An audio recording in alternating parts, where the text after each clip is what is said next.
एक बार की बात है, गौतम बुद्ध अपने अनुयायियों के साथ एक गांव से होकर दूर किसी बड़े नगर की तरफ जा रहे थे। वह समय भीषण गर्मी का था, साथ ही उनका रास्ता भी काफी लंबा था। कुछ दूर तक चलते रहने के बाद गौतम बुद्ध के शिष्यों में से कई शिष्यों को जोर की प्यास लगी। उन सभी ने अपने आसपास देखा तो पाया कि वहां से कुछ ही दूरी पर एक बहुत बड़ा और पुराना बरगद का पेड़ था और उस बरगद के पेड़ के नीचे घनी छांव थी। गौतम बुद्ध और उनके शिष्य उस पेड़ की छांव में जाकर विश्राम करने लगे। विश्राम का प्रबंध होने के बाद उन्होंने पानी का प्रबंध करने का सोचा। भीषण गर्मी में देर तक चलने की वजह से सभी का गला प्यास से बुरी तरह सूख रहा था। यह बात गौतम बुद्ध को पता थी, पर फिर भी बुद्ध ने अपने एक शिष्य को ये कहा कि तुम जाओ और इस बरगद की छाया से 10 कदम दूर जाकर इस पेड़ की 2 बार परिक्रमा करके आओ। शिष्य को यह बात कुछ समझ नहीं आई, पर फिर भी गुरु का आदेश तो मानना ही था।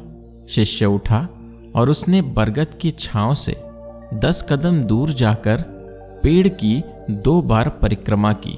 परिक्रमा के बाद जब शिष्य महात्मा बुद्ध के पास वापस आया तो महात्मा बुद्ध ने उस शिष्य से पूछा कि क्या उसने वहां किसी ठंडी हवा का अनुभव किया था।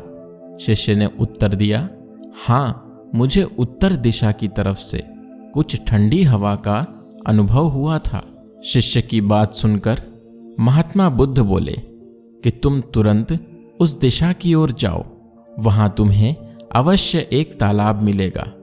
जाओ और उस तालाब से सभी के लिए पानी ले आओ। शिष्य तुरंत उठा और उसी दिशा में चलने लगा। थोड़ी दूर जाने के बाद उसे सच में वहां एक तालाब दिखाई देता है। तालाब को देखकर शिष्य के चेहरे पर हंसी बिखर जाती है। वह दौड़कर तालाब के निकट जाता है। जैसे ही वह तालाब से पानी भरने वाला होता है, तभी उसकी नजर तालाब के दूसरे छोर पर कपड़े धो रही कुछ स्त्रियों पर जाती है। उन स्त्रियों को देखकर शिष्य मन में सोचता है कि यह पानी तो गंदा हो गया है। उसे बहुत गुस्सा आता है। थोड़ी देर बाद जब वह ध्यान से तालाब के चारों ओर देखता है तो उसे तालाब का एक हिस्सा अभी भी साफ दिखाई पड़ता है। वह दौड़कर तालाब के उस किनारे पर जाता है।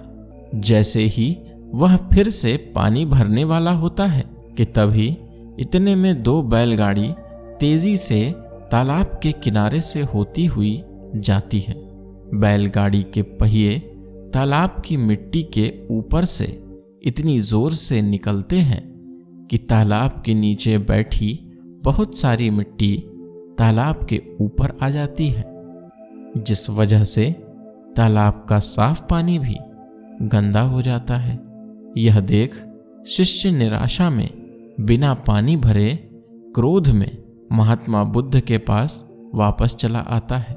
शिष्य बड़े ही निराशा भाव से महात्मा बुद्ध को सब कुछ बताता है।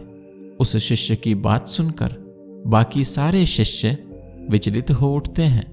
वे सभी कहते हैं कि हमें जल्द से जल्द यहां से निकलकर कहीं ऐसी जगह जाना चाहिए जहां पानी का इंतजाम हो, वरना हम सब वहीं पड़े पड़े प्यास के कारण मर जाएंगे। महात्मा बुद्ध सभी की बात ध्यानपूर्वक सुनते हैं। वे सभी शिष्यों को शांत होने का आदेश देते हैं।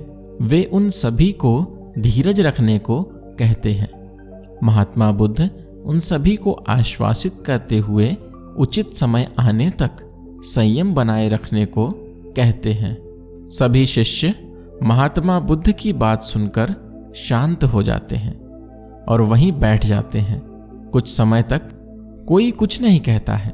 सभी महात्मा बुद्ध की बात मानकर शांति से वहीं बैठे रहते हैं। थोड़ी देर हो जाने के बाद महात्मा बुद्ध फिर से अपने शिष्य को उसी तालाब से पानी भरने के लिए कहते हैं। प्यास के कारण सभी का बुरा हाल देखकर शिष्य बिना कोई सवाल किए उस तालाब से पानी लेने के लिए निकल जाता है। झूलते लटकते हुए वह शिष्य किसी तरह से तालाब के पास पहुंचता है। तालाब के पास पहुंचकर वह शिष्य हैरान रह जाता है। तालाब की हालत देखकर उसे यकीन नहीं होता। वह देखता है कि तालाब का पानी पूरी तरह से साफ हो चुका है। यह देख शिष्य बहुत खुश होता है। वह दौड़कर तालाब के पास जाता है और पानी भरता है। प्यास बुझने के बाद उसके भीतर वापस ऊर्जा आ जाती है। वह दौड़ते हुए महात्मा बुद्ध के पास वापस जाता है। पानी के साथ उसे आता देखकर वहां बैठे सभी शिष्य खुश हो जाते हैं। वे सब जल्दी जल्दी पानी पीकर अपनी प्यास बुझाते हैं। सभी के पानी पीने के बाद वह शिष्य सभी को तालाब के बारे में बताता है। वहां बैठे सभी शिष्य हैरान रह जाते हैं। उन्हें समझ नहीं आ रहा होता है कि आखिर यह चमत्कार हुआ कैसे। आखिर तालाब का पानी इतनी जल्दी साफ कैसे हुआ। उन शिष्यों ने अपने गुरु महात्मा बुद्ध की ओर देखा, जो अपने स्थान पर बैठे केवल मुस्कुरा रहे थे। उन सभी शिष्यों में से एक से रहा नहीं गया और उसने महात्मा बुद्ध से इस चमत्कार का कारण पूछ ही लिया। शिष्य की बात का जवाब देते हुए महात्मा बुद्ध बोले कि यह कोई चमत्कार नहीं है, यह तुम्हारे सब्र का फल है।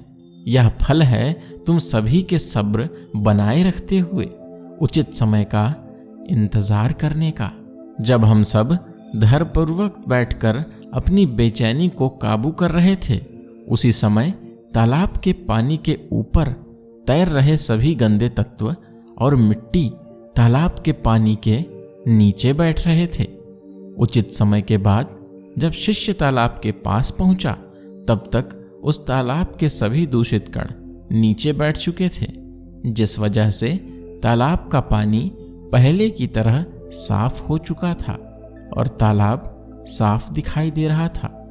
यदि उस समय तुम लोगों ने सब्र न किया होता, धैर्य न रखा होता, तो तुम सब इतनी गर्मी में पानी की खोज करते करते प्यासे ही रह जाते और हो सकता है कि अब तक तुम्हारी मृत्यु भी हो चुकी होती, क्योंकि यहाँ से अगला कोई तालाब है या नहीं, और होगा भी तो क्या उसका पानी साफ होगा भी या नहीं, इसका किसे क्या पता था। फिर इतना बोलने के बाद महात्मा बुद्ध अपने शिष्यों को इस पूरी घटना का उद्देश्य समझाते हुए कहते हैं कि जैसी परिस्थिति आज हम लोगों के समक्ष आई थी, वैसी ही परिस्थितियां और कठिन समय हमारी जिंदगी में कई बार आएंगे। तब उस समय भी आपको ऐसे ही संयम बनाए रखना होगा और अपने विवेक से काम लेते हुए आपको उचित समय पर सही निर्णय लेकर सही नतीजे पर पहुंचना होगा। हर परेशानी या कठिन समय में हमें ऐसे ही धैर्य रखते हुए शांत मन से किसी निर्णय को लेना चाहिए, ताकि उस निर्णय के कारण निकले नतीजे से तुम्हारा और दूसरों का भला हो सके। जल्दबाजी में लिया गया निर्णय कभी भी किसी के काम नहीं आता है। ऐसे निर्णय केवल हानि ही पहुंचाते हैं। जीवन से कठिन क्षणों में लोग अक्सर गुस्से या उत्तेजना में आकर अपना आपा खो देते हैं और जल्दबाजी में गलत निर्णय कर बैठते हैं, जिसका भविष्य में बुरा परिणाम देखने को मिलता है। जल्दबाजी में लिए निर्णय से कुछ हो न हो, परंतु स्वयं का नुकसान सदैव अधिक ही होता है। जीवन में कुछ परिस्थितियां ऐसी सदैव आती हैं जिनमें हमें तीव्रता से अधिक धैर्य की आवश्यकता होती है, लेकिन इन्हीं परिस्थितियों में लोग अक्सर अपना संयम खो देते हैं और उचित समय आने का इंतजार नहीं करते, जिस वजह से उनको आगे चलकर दुख और मुश्किलों का सामना करना पड़ता है। हमारे द्वारा लिया गया आज का फैसला हमारे आने वाले कल की खुशी और दुख को निश्चित करता है। याद रहे, उचित समय पर संयम के साथ लिया गया निर्णय ही तुम्हें जीवन में कामयाबी दिलाता है।